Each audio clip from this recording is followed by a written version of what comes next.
Hola, ¿cómo están amigos de el blog centroamericano? Como siempre, invitando amigos de la casa, gente que le gusta hablar de todo un poco, pero principalmente de lo que es fútbol. Invito a un amigo, como repito, no solamente de la casa, sino también de los amigos que te deja el fútbol, con su matecito ahí, lo vamos a ver pues consumiendo esa bebida que también he adoptado, Juanito. Es solo que ahora que te vean en Argentina me tienes que enseñar cómo hacer un buen mate porque mis amigos bromean que dice que hago el peor mate del mundo, pero bueno, un día me enseñas. Juan Vita, desde Buenos Aires, entiendo, bueno, de Argentina al menos.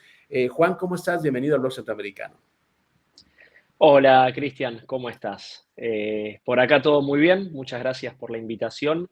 Y bueno, quiero probar esos matecitos que deben salir con bastante dificultad, pero bueno, si los haces vos los podemos probar. O al menos me puedo ser un experto con la Argentina, me dicen, porque me dicen, no, tiene maña, pero ahí vas, tú dale, me dicen mis amigos. Así que bueno. Juan, ¿cómo estás? Para toda la gente que nos sintoniza, Juan Vita está actualmente trabajando en ligas menores en Argentina. Pero tuvo un paso por Panamá, por el fútbol panameño, tuvo un paso por el fútbol de Costa Rica, pero principalmente él fue el que arrancó en el 2020 este proceso que está dando frutos en Nicaragua. Él fue el seleccionador de Nicaragua y por supuesto creo que es importante que nos platique un poquito acerca, primero de la realidad, de la experiencia en Centroamérica y también de cuáles son esas diferencias que tanto hablo en este espacio de lo que se hace, por ejemplo, en Sudamérica y lo que debería hacerse en Centroamérica para poder mejorar el nivel. Juanito, pero antes, ¿qué hace Juan Vita en este momento? Cuéntame. Bueno, estoy dirigiendo a la reserva de Racing, acá en Argentina. La reserva, para los que no saben allá, ya es casi profesional, es la categoría que viene antes de la primera. Los mejores jugadores de las divisiones juveniles pasan a reserva y es el último paso de llegar a primera, ¿no? Así que la verdad que contento de estar en Racing y además es uno de los clubes más grandes acá de Argentina, así que me han recibido muy bien. Así que nada, trabajando mucho como siempre. Perfecto. La academia. ¿Y sabes que me recuerda mucho la academia? Porque yo soy, dicen mis amigos colombianos, soy un gomoso del cine. Y la película del secreto de sus ojos, con esa analogía que hacen de la pasión y cuando van, bueno, la gente que ha visto la película, ¿no? Cuando van a capturar al asesino bueno, que está en la trama de la película y van a la academia, excelente, ¿no? Pero bueno, Juan, ahora que hablas, que estás en las reservas, y es algo que yo siempre he dicho, las comparaciones son odiosas, pero necesarias para poder entender qué pasa en el fútbol. Decía un técnico en Guatemala, argentino, por cierto, Iván Franco Sopeño, que había una diferencia entre la cantidad de horas de trabajo, de juego que tiene un jugador que debuta en Sudamérica y las que tiene en Centroamérica.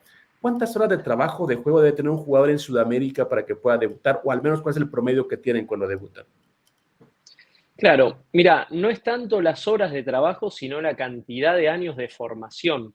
Te explico cómo es la estructura de formación en Argentina. El torneo de las divisiones juveniles en Argentina empieza desde el torneo competitivo, de los grandes clubes de acá, comienza con los chicos entre los 8 y los 9 años, ¿sí? Esos chicos entre 8 y 9 años ya entrenan todos los días en Argentina. Eh, Después de completar un año calendario de competencia, pasás a una división más grande donde te recibe otro cuerpo técnico de entrenadores. Completás todo un año con ellos, si pasás el año pasás a otro. Es decir, es como el colegio, ¿no? Es decir, que acá los chicos están compitiendo desde los 8 en adelante y hay otros que compiten desde antes, desde los 5 años. Entonces, la gran diferencia que tenés, por ejemplo, Racing y todos los clubes o la mayoría de los clubes de Argentina, eh, tienen chicos entrenando desde los 6 7 años hasta los 20. Empiezan a los 6 años, 7 8 a entrenar y van completando año por año hasta llegar a los 20. Entonces, si vos venís a ver un partido acá de los chicos de 10 y 11 años, vas a ver que ya juegan muy bien al fútbol, que ya saben jugar en un sistema táctico, que por supuesto la técnica y el control la tienen totalmente estimulada. Y bueno, y tienen un nivel de formación táctica y técnica muchísimo más avanzado, no solamente que en Centroamérica, sino también que en Sudamérica. El único país que le compite en estructura, en cuanto a estructura institucional de formación, es Brasil. Y Brasil tiene la ventaja que son más habitantes y que tiene muy buenos futbolistas. Y muchas veces mejores que Argentina, otras veces a la par. Pero yo creo que Argentina y Brasil, en lo que es estructura de formación, están por encima de muchos países europeos también. Claro, yo comentaba también con otros amigos, en el Mundial 2006 me tocó pasar por la academia del Ajax y veía niños de 5 o 6 años aprendiendo a pegarle a la pelota. Por eso siempre también les decía, en el Mundial 2014, la victoria de Holanda contra México, el empate de Holanda, siempre se me olvida el nombre del chico que anotó, pero ahorita me acuerdo. El empate de Holanda y esa pelota que queda picada y que el tipo la mete en una esquina abajo, le decía, el 95%, si no es que más, jugadores de CONCACAF te la mandan o arriba, o a un lado, o acá, pero no con esa precisión. Eso es fundamentación. Eso lo trabajó ese chico desde 6, 7 años en Holanda, ¿no? Y ahora que lo mencionas también, pues obviamente es parte fundamental de producir buenos jugadores, el formarlos desde pequeños. Sí, sí, y a esta formación de estructura que yo te decía que sí o sí necesitas un proyecto nacional de torneos y de competencia para los chicos, hay un segundo agregado que es casi tan importante o a veces más, que es la parte cultural. ¿En qué repercute la parte cultural? Por ejemplo, en Argentina, insisto y agrego a Brasil, los niños del país, cuando nacen, a los 2, 3 y 4 años, lo primero que te piden eh, para el cumpleaños o de regalo es una pelota. Es una pelota. Todos los chicos en Argentina quieren tener una pelota cuando son niños, cuando ni bien aprenden a caminar. Entonces, además de eso, en los recreos del colegio, en los parques, en las plazas, en los barrios, ¿sí? En los barrios humildes, en los barrios no tan humildes, económicamente hablando, los chicos van a jugar al fútbol, pero van a jugar al fútbol no con un entrenador, van a jugar al fútbol porque todavía sigue siendo el juego por excelencia en Argentina. Por acá vos pasás un sábado o un domingo por cualquier parque y vas a ver lleno de chicos jugando. Y en los barrios también. Entonces, muchas veces el chico aprende a jugar a la pelota o al fútbol sin darse cuenta, simplemente porque desde los 4 hasta los 10 años se la pasa jugando con sus amigos en la plaza. Y se da muchísimo eso. Aunque por ahora se está empezando a perder un poco por la inclusión de los celulares, de la PlayStation, de todo lo que tiene que ver con lo digital, ¿no? Donde los niños empiezan a jugar más a cosas con pantalla y no tanto a juegos reales. Entonces, nada, mismo acá en Argentina también pasa eso. Pero sigue siendo un país donde todo el mundo quiere una pelota de fútbol y donde todos los niños juegan al fútbol con sus amigos en la calle, con el vecino y en todos lados. Entonces, claro, el club como Racing agarra a un chico a los 10 años que todavía no jugó en ningún lado, pero que viene formándose en su barrio sin darse cuenta y ya sabe jugar, porque el propio fútbol te enseña también. Claro, el potrero, ¿no? Como decía Maradona. Wesley Snyder fue el anotador de ese gol. Siempre se me olvida el nombre de este chico, no sé por qué, pero siempre decía, Snyder, claro, un ese gran. remate es la prueba inequívoca de lo que significa fundamentación en un juego, cómo pegar a la pelota. Decía Hernán Darío Gómez, el bolillo, que a mí me cae muy bien, a mis paisanos no les cae tanto como a mí me cae bien, porque él era un tipo muy ácido para sus críticas, pero lo que decía tenía razón. Que haya llegado y que no haya dejado escuela es otra cosa, pero el tipo ponía, yo creo que el dedo en la llaga en muchas cosas, en Guatemala específicamente. Él decía, yo no le puedo enseñar a un tipo de 30 años cómo parar la pelota. Yo no le puedo enseñar a un tipo de 25 años cómo hacer una recepción. Yo no puedo, esas cosas las tuve que aprender cuando estaba pequeño, entonces yo hago lo que puedo con lo que tengo. Y mucha gente dice, no, entonces ¿para qué viene? Y yo decía, el tipo no hizo mucho, pero no está mal, no está desubicado. Y por eso siempre me gusta hablar mucho de lo que es formación de talento, formación de jugadores que en Centroamérica, y es el punto que vamos a ir, pues yo creo que es un punto que debe mejorarse. Estuviste primero en Panamá, fuiste el técnico del año, luego llegaste a Nicaragua con la selección nicaragüense, estuviste también en Costa Rica, ¿no? En Guanacaste. Vamos por partes. ¿Por qué llegas a Panamá? ¿Cómo llegas a Panamá? Cuéntame un poquito de esa aventura. Mira, yo estaba trabajando acá en Banfield. Antes de ir a Panamá estuve 5 años en un club de primera acá, trabajando como entrenador de una división infantil y como psicólogo deportivo del plantel profesional. Eh, y me surge la posibilidad de ir a dirigir allá y la verdad que me entusiasmó porque, bueno, primero porque tengo familia a la cual siempre se la extraña y uno los quiere ver, y segundo porque sabía que el fútbol de Panamá estaba empezando recién a dar sus primeros pasos de crecimiento después de haber ido al Mundial 2018, ¿no? Entonces me entusiasmaba la idea de llegar a Panamá y antes de aceptar la propuesta laboral que tuve, investigué al club y la verdad que me interesó el proyecto que tenía Costa del Este en aquel momento, que ahora se llama Potros del Este, porque era un club que buscaba ser protagonista desde la posesión de la pelota, que buscaba formar jugadores y jugar con jugadores jóvenes y proyectarlos para el futuro. Y la verdad me sentí a gusto con ese proyecto, así que gracias a Dios después las cosas pudieron salir bien. Perfecto. Saludo a toda la gente que nos escucha en Unánimo Deporte Radio. Estamos en el podcast CFC Centroamérica. Conversamos con Juan Vita, técnico argentino, actualmente en las ligas inferiores, las especiales, la cantera, como usted le quiera llamar, de Racing de Avellaneda, y conversando sobre tópicos distintos del fútbol centroamericano. Ahora vamos por el proyecto que entiendo, asumo, es tu proyecto más grande en Centroamérica. Me corrige si no es así. La selección de Nicaragua. ¿Cómo llegaste a Nicaragua? ¿Por qué Nicaragua? ¿Y qué fue tu lectura o tu elección después de ese proceso?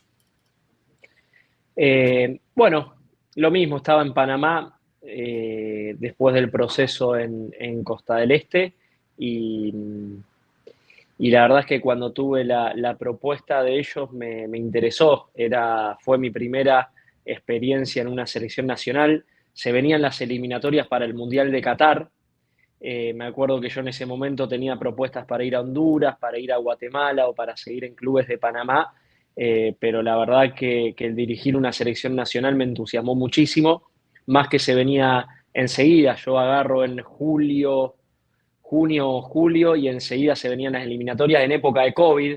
Fue una eliminatoria bastante compleja, pero me interesó la experiencia de una selección. Así que nada, la verdad es que fuimos para allá y con muchísimas ganas, en un momento del fútbol nicaragüense muy complejo, con muchísimas dificultades, pero lo pudimos sacar adelante. Yo quedé muy conforme con aquel proceso y los jugadores también, y la verdad es que dejamos una base importante para que después pueda seguir compitiendo, que es lo más importante. Claro, Nicaragua en Centroamérica es un equipo que yo siempre digo el caballo negro, no sabes con qué te puede salir. Tuvieron un castigo por la alineación aparentemente indebida de un jugador, lo sacaron de la Copa Oro, los mandaron a la Liga B, a la Liga de Naciones, recuperan su lugar en la cancha como tiene que ser, y veo una Nicaragua en desarrollo. ¿Por qué crees que está creciendo Nicaragua? Yo tengo también un punto antes de que me digas el tuyo, que me gusta de Nicaragua, al menos de clubes. Arrancaron por lo básico, un estadio decente, que siempre en Centroamérica se habla de malas canchas, al menos Guatemala, El Salvador y Honduras, y empieza con una cancha buena, no amplia, pero sí apta para jugar fútbol, con una buena logística, al menos sus clubes principales, pero no sé qué más ha hecho Nicaragua para crecer dentro del fútbol. Mira, sí, en principio tiene 3 o 4 clubes que con un buen funcionamiento, con una buena estructura, siempre poniéndolo al nivel de lo que es el fútbol de Centroamérica, ¿sí? Pero con una buena estructura, tiene clubes que tienen presupuesto para llevar jugadores competitivos y eso hizo en principio que el nivel de la liga se nivele hacia arriba. ¿Por qué? Porque cuando vos llevas, por ejemplo, al Real Estelí o al Diriangén, que son los dos equipos importantes, o al Managua o al Ferretti, eh, extranjero de buen nivel, directa e indirectamente el futbolista nicaragüense que convive con él o se nivela para arriba y se exige hacia arriba para poder competirle el puesto a ese extranjero o se deja estar y se queda en el camino, lo cual de cualquiera de las dos formas el jugador se tiene que nivelar. Y el jugador nicaragüense que decidió nivelarse hacia arriba y exigirse con compañeros por ahí de otra formación o que venían de otras ligas mejores, se exige más. Y además Nicaragua tiene una ventaja, que la mayoría, que a veces es una ventaja y a veces es una desventaja, la mayoría de los futbolistas de la selección juegan ahí. La desventaja es que la liga tiene que crecer para poder competir a nivel internacional. Pero la ventaja es que tenés a todo el plantel ahí de la selección, o a la mayoría. Esa fue una de las cosas, de las cuestiones principales que nosotros o que yo me propuse cambiar cuando llegué, que era empezar a escautear jugadores fuera de Nicaragua o nicaragüenses y jugadores hijos de nicaragüenses para poder nacionalizar. Porque sí sabía que con los jugadores que juegan en Nicaragua podíamos competir en un nivel y con jugadores que juegan afuera de Nicaragua se puede competir en un nivel mucho más alto. Entonces el primer objetivo fue escautear jugadores que estén jugando en otras ligas y la verdad que encontramos muchísimo, hicimos un trabajo muy profundo de búsqueda.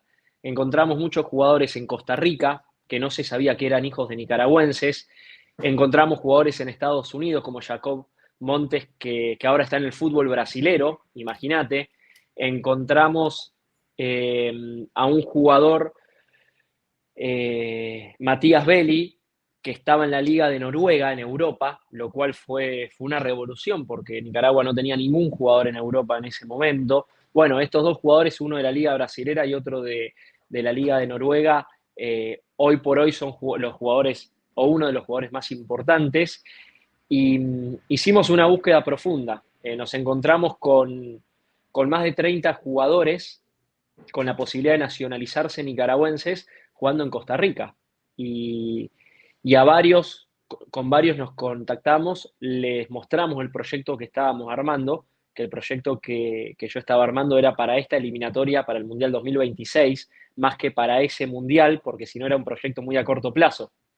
Mi proyecto era para esta eliminatoria que se está jugando, o que se va a empezar a jugar, y la verdad dejamos una buena base de futbolistas fuera de Nicaragua que hasta ese momento no eran conocidos por la selección de Nicaragua. Y gracias a Dios eso le permitió a la selección dar un paso más.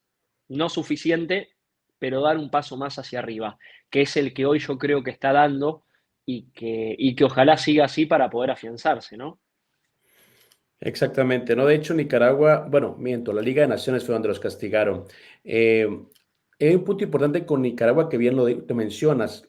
Hablar de un jugador nicaragüense jugando en Brasil era como realmente hablar de una utopía hace algunos años. Y por eso cuando veo jugadores en el extranjero de Nicaragua, incluso en ligas centroamericanas, habla de que ya hay un desarrollo futbolístico en el país. Hablando de eliminatoria, todo apunta a que Nicaragua va a pasar con Panamá en su grupo a lo que es la fase final. ¿Crees que a Nicaragua le alcance al menos para luchar por una repesca? ¿Crees que le falta madurez o que hay que pensar en el 2030? ¿Cómo ves el proceso de Nicaragua? Bueno, creo que este es el mundial a apuntar para las selecciones como Guatemala, Nicaragua, El Salvador, mismo Honduras, que son aquellas selecciones o que no han ido nunca a un mundial o que han ido a un mundial hace muchísimo tiempo. Me parece que este mundial, que tiene más selecciones que como es en Centroamérica y Norteamérica, hay 3 cupos que ya México, Estados Unidos y Canadá no pelean por ir, entonces ya te libera 3 cupos más para poder clasificar. Yo creo que es el mundial a apuntar, porque tenés más cupos sobre todo, tenés más cupos. Cuando el próximo mundial se haga en Europa o en Sudamérica, va a volver a tener 3, 4 o 5 cupos como mucho. Hoy ya tenés 3 de entrada que están clasificados por ser anfitriones. Entonces, me parece bien que algunas selecciones estén tratando de dejar todo para llegar a este mundial. Ahora bien, si vos no llegás a este mundial, el proyecto de búsqueda tiene que continuar, porque si no, yo lo que veo que en Centroamérica pasa es, bueno, apuntemos a cumplir este objetivo en 3 años. Entonces se trabaja 3 años para cumplir ese objetivo y cuando no lo cumplís se desarma todo y ya no hay más inversión, no hay más proyecto, no hay más objetivo y ya se tira todo por la borda. Mismo los clubes en Centroamérica hacen lo mismo. Arman un plantel competitivo para pelear el torneo del 2024. Entonces hacen todo bien durante un año para pelear ese torneo. No salen campeones, entonces en el 2025 ya dejan de hacer las cosas bien y dicen, no, ¿para qué? Yo me esforcé todo un año para salir campeón, no salgo campeón y ahora ya no hago las cosas bien. Y así funciona allá, lamentablemente. En otros países del mundo los proyectos van independientemente del resultado. Se busca el resultado, pero el proyecto es a largo plazo también, ¿no? Entonces, ahí es donde se le saca gran diferencia, porque en Centroamérica existen proyectos de un año o 2 años, pero no de 10 o de 20 años. Claro, como Estados Unidos, ¿no? Que apostó a largo plazo y bueno, por eso ha obtenido resultados. Quizá no al punto que ellos habían pronosticado, porque decían que en el 2010 querían ser campeones del mundo, pero al menos son una selección que va a Copas del Mundo, que compite, que tiene por ahí sus descalabros, pero es una selección competitiva. Y yo también Ellos siento, en el 2010 dijeron que iban a ser campeones del mundo. sí, en el 2010 han dicho que querían ser campeones, que Bueno, iban a ser campeones del a mundo. eso voy. Por ejemplo, yo no lo sabía. Estados Unidos pronosticó y creyó y se puso el objetivo de ser campeón del mundo en el 2010. Trabajó muchísimos años para eso. No lo consiguió. ¿Vos viste que abandonó el objetivo de mejora o que sigue mejorando? No, sigue mejorando. Lo hizo, de hecho, la declaración fue en el 90, es decir, 20 años trabajaron para eso. Y no lo consiguieron y la búsqueda del objetivo no la abandonan, por más que no hayan conseguido el objetivo en los tiempos que ellos creyeron. De todos modos, también hay una realidad económica. Estados Unidos puede proyectar económicamente a 10 años, a 20 años, a 30 o a 40, y lamentablemente muchos países de Centroamérica y del mundo, africanos, países asiáticos, no pueden. Entonces, también eso hay que tenerlo en cuenta. No es lo mismo tener un proyecto con una cartera gigante que sostener un proyecto a pulmón, como le pasa a muchísimos países. Exactamente. Saludo a toda la gente que nos escucha en Unánimo Deporte Radio. Estamos en el podcast FC Centroamérica. Seguimos conversando con Juan Vita, técnico argentino actualmente en Racing, trabajando las inferiores en Avellaneda y también ex técnico de la selección de Nicaragua, Guanacaste y también en el fútbol panameño. Juan, sí, lo de Estados Unidos, tomando o retomando pues, la charla del último segmento, es loable, ¿no? 20 años para un objetivo y ellos han ido moldeando lo que son sus estrategias. Ahora tienen, por ejemplo, aparte de la MLS, que mucha gente dice, no tiene ascenso ni descenso.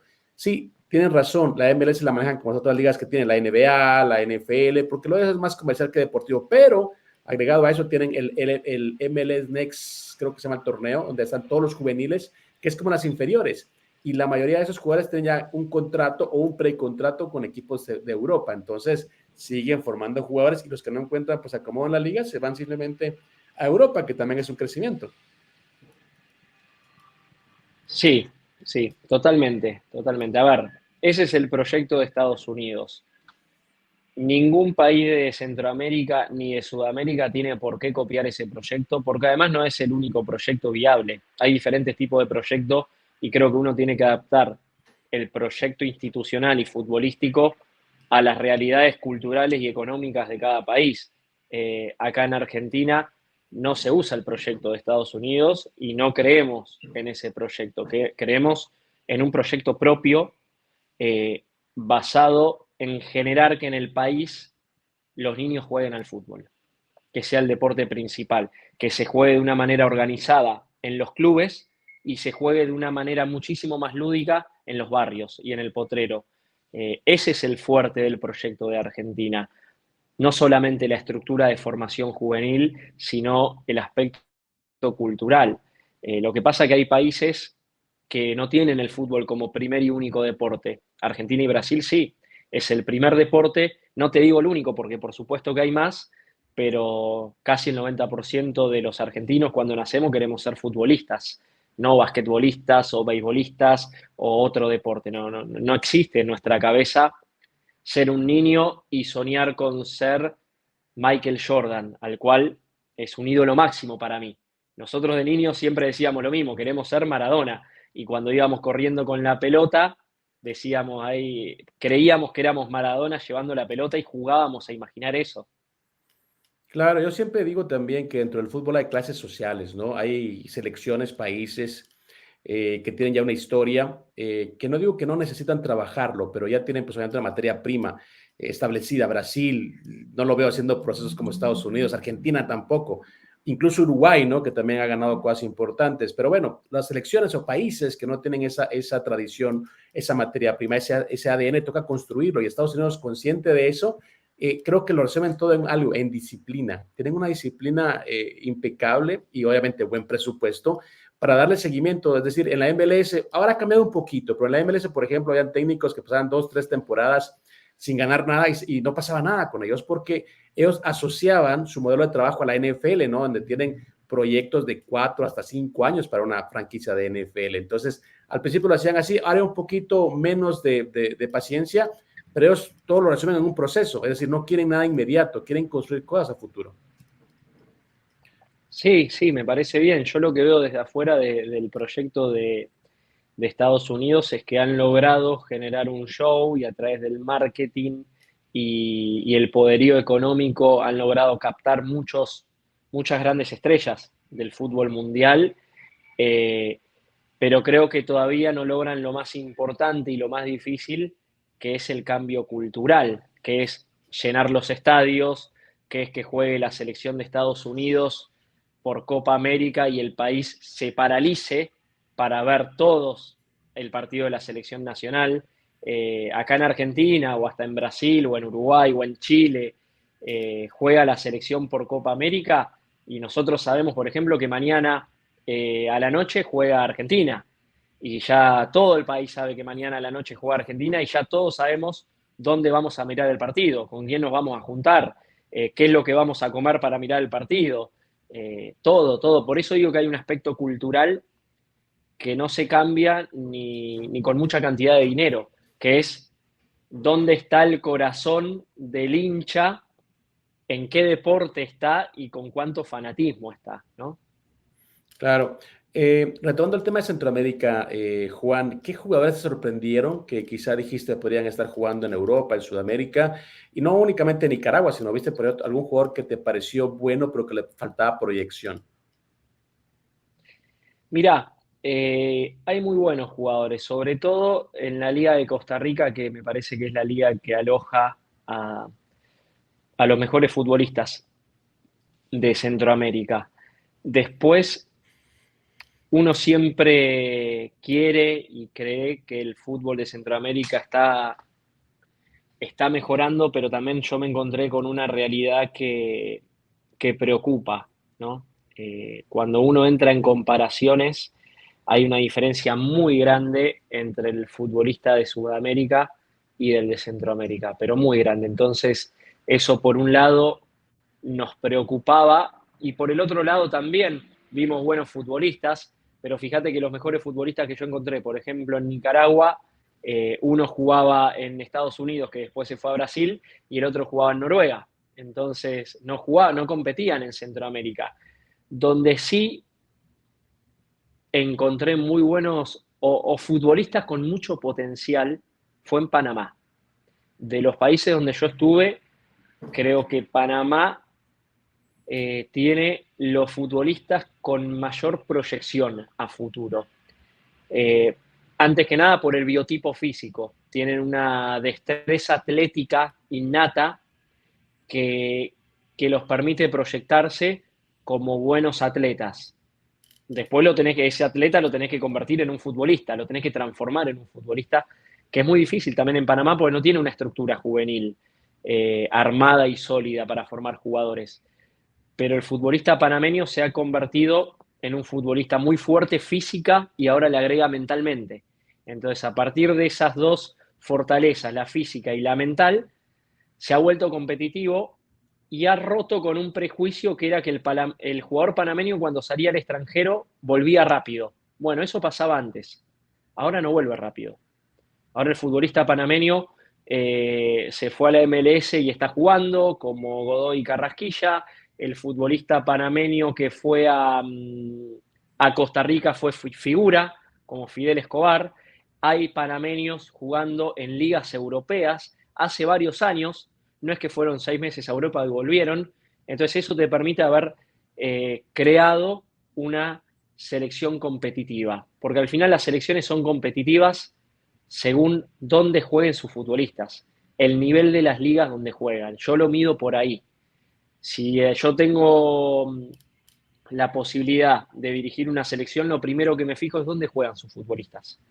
Juegan en tal lado. ¿Hace cuántos años juegan ahí? O fueron hace 3 meses, no están jugando y en 6 meses vuelven.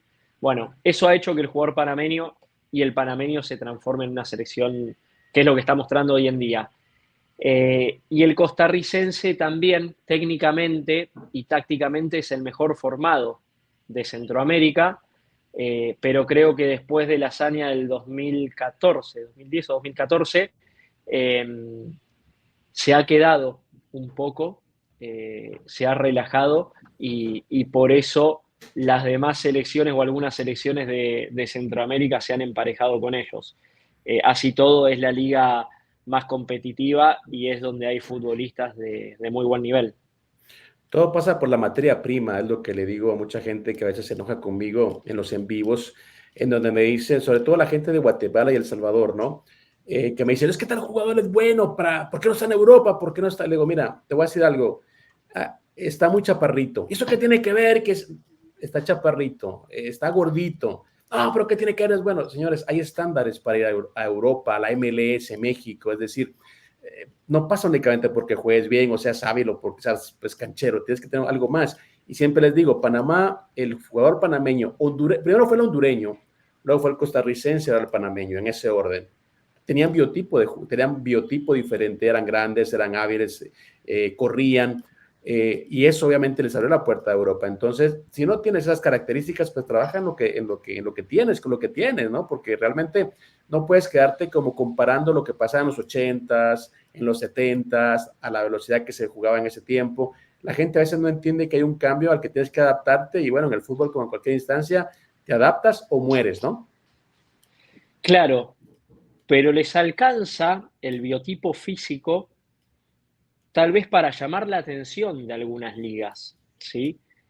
Pero no es suficiente, porque si no está acompañado de una buena formación juvenil, técnica y táctica, nos puede llamar la atención la fortaleza física y la fortaleza mental que tenga el futbolista, pero después los equipos, los grandes equipos del mundo y de las ligas competitivas del mundo, hay un departamento de scouting que se encarga de analizar por completo al futbolista. Entonces, si nosotros vemos un futbolista de cualquier país, de Centroamérica o de Sudamérica, no se ve nada más el video del gol que hizo el fin de semana. Hoy se estudian las capacidades físicas con GPS y se piden los valores de ese jugador. Entonces el club que está interesado mira qué valores físicos ha tenido durante todo el año. Se ve el rendimiento mental, se ve la formación. Bueno, este futbolista está jugando bien este año, pero a ver cómo le fue los años anteriores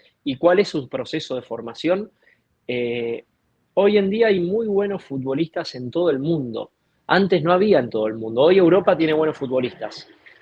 Asia ha mejorado muchísimo. Fíjate cómo levantó Corea, Japón. El cambio que hizo Japón es impresionante. China, muchísimas selecciones que antes no competían. Las selecciones africanas también, porque si bien en África todavía la formación cuesta por una cuestión económica, lamentablemente, y que es muy desigual en el mundo, el futbolista africano hoy se va de muy chiquito a ligas europeas, entonces se forma en Europa. Entonces después cuando Costa de Marfil o Nigeria arma su selección, tiene a muchos jugadores jugando en Europa y formados en Europa, entonces se convierte en una selección competitiva, no solamente por lo físico. Y ahí es donde yo veo que Centroamérica se ha quedado. Si nosotros vemos dónde juegan los jugadores de las selecciones de Centroamérica, nos vamos a encontrar con que no juegan en ligas competitivas. Y eso es una gran diferencia. Y a México también le está pasando lo mismo. El jugador mexicano no sale muy seguido a jugar a Europa, porque no es tan buscado por Europa, porque no interesa tanto el jugador por el nivel, y además porque el jugador mexicano cobra más plata jugando en México que jugando en Europa. Entonces te dice, ¿por qué me voy a ir, por ejemplo, a los Asuna o al Getafe de España si acá me pagan más, bueno, pero porque el Getafe de España está en la primera división, vas a la liga, una de las mejores ligas del mundo, no, pero acá cobro el doble. Entonces, ¿qué provoca eso? Que la selección, a nivel selección mexicana, tenga la mayoría de los jugadores jugando en el Cruz Azul, en el Pachuca, en el América, en el Cruz Azul, y después cuando enfrentan a una selección donde sus jugadores juegan en la liga inglesa, en la liga francesa, en la liga española, en Brasil o en Argentina, claro, ahí hay una diferencia. Bueno, viste cómo cada país y cada región tiene su problemática. Exactamente, ahí sí que a diferente grado, pero sí, la misma problemática. Por supuesto. Eh, Juan, estamos ya en la recta final de la charla. Te agradezco mucho que te hayas tomado el tiempo de atender pues, la llamada del blog centroamericano. Unas cortitas antes de despedirnos. Me decías que te buscaron de Guatemala. Pásame el dato, ¿no? Pásame el chisme. ¿Qué club te quería llevar a la Liga Guatemalteca? Mirá, no, gracias a Dios he tenido varias ofertas de Guatemala y es un país donde me gustaría dirigir. Las veces que no pude ir cuando tuve estas ofertas fue porque justo, por ejemplo, tenía la oferta acá de Racing y la verdad es que me entusiasmó muchísimo estar acá. Eh, y después por un tema personal no pude ir para allá, pero prefiero no dar los nombres, pero seguramente en algún momento estaré por allá porque además conozco Guatemala. Fuimos con la selección de Nicaragua, fuimos 3 veces a jugar, así que conozco la ciudad de Guatemala, conozco Antigua, es un país hermoso. Tengo muchos amigos guatemaltecos y sigo mucho la Liga de Nicaragua. Conozco, te puedo decir, si querés, todos los equipos de la Antigua, Municipal, Comunicaciones, Achuapa, Cobán, casi todos conozco y la verdad es que le doy seguimiento porque cuando estaba en Centroamérica era una liga que yo miraba mucho. Y creo que está creciendo y creo que la selección con este nuevo entrenador que ya lleva algunos años, me parece que está haciendo un buen trabajo. Ojalá te digo algo, ojalá logre clasificar al Mundial porque sería una alegría para todos los que hemos trabajado en Centroamérica, la verdad. Adalberto Carrasquilla, en este momento jugador muy bien pagado en la MLS, está con el Houston Dynamo, se menciona que va para Europa. Hoy sale nuevamente una versión de que el Porto de Portugal lo estaría buscando. ¿Qué tan viable ves que Carrasquilla finalmente juegue en Europa? La verdad es que no lo sé, no estoy al tanto, pero me parece que hay muchos futbolistas panameños que hoy en día pueden llegar a tener una oportunidad en Europa y si van a Europa, eh, el objetivo es rendir en Europa, no ir a Europa. Una cosa es ir a un club europeo y otra cosa es ir a un club europeo, jugar y rendir y quedarse.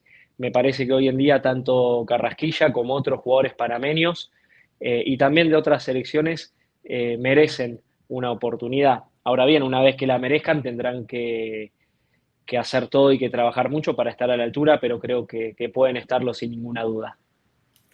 Y la última, conociendo Centroamérica y trabajando en Argentina, si te tocara dar un nombre de un jugador centroamericano de cualquier país, pues en Nicaragua, cualquier país que hayas visto jugar en eliminatoria o a nivel de club, que pudiera jugar en Argentina o que te gustaría verlo en Argentina, ¿tienes alguno?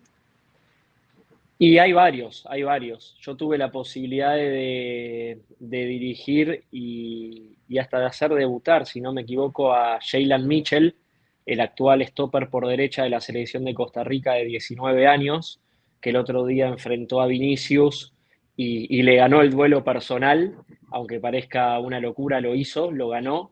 Eh, Me parece que Jaylan Mitchell no solamente tiene futuro de selección nacional en Costa Rica, sino que tiene futuro europeo o que tranquilamente podría jugar en la liga de Argentina o en la brasilera, donde salen los mejores futbolistas del mundo. La verdad que ha crecido mucho ese jugador, es un jugador que a mí me despierta un interés personal muy grande y también veo que en Panamá empiezan a asomar algunos jugadores, vos nombraste a Carrasquilla, mismo Godoy, Martínez. Bueno, hay jugadores que. El Cuti Mosquera, el arquero de Panamá, a mí me parece un arquerazo. Fue el arquero que enfrentamos cuando yo dirigía a Costa del Este en la final. Me tocó enfrentar al Tauro, que él era el arquero y fue la figura del partido, así que lo recuerdo muy bien y le he seguido todo el crecimiento. Me parece que empiezan a asomar algunas cabezas que pueden tener nivel internacional. Perfecto, pues te agradezco mucho, Juan, por el tiempo, porque hayas dejado por ahí los mates un ratito, te vas a prepararlos una vez más y cuando llegue a Argentina me vas a enseñar cómo hacer un buen mate, porque lo hago mi lucha, pero yo quiero hacerlo lo mejor posible. Así que bonita charla de fútbol, de amigos, de amistades, de Centroamérica. Te mando un abrazo, Juan. Un abrazo muy grande, Cristian, y gracias por este espacio y este tiempo y muchos éxitos en tus proyectos. Gracias, así que todo te pido que te expreses un poquito cuando cierre el programa para despedirte como es debido. Señores, Juan Vita, técnico argentino, actualmente en las inferiores de Racing, ex técnico de Nicaragua, fútbol de Costa Rica y también de Panamá. Una pausa, regresamos. Recuerda, estamos en el Blog Centroamericano.